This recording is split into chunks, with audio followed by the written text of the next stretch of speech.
Hey guys, welcome back to the channel. In this tech tutorial video, we're going to break down for you how you can print a site you visit on the Opera browser. So let us dive into this.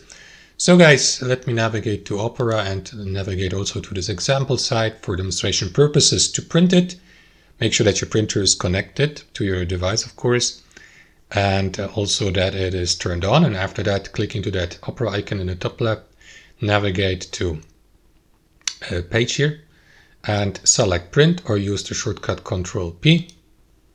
That is going to redirect you to that preprint setup, so you will see the preview here.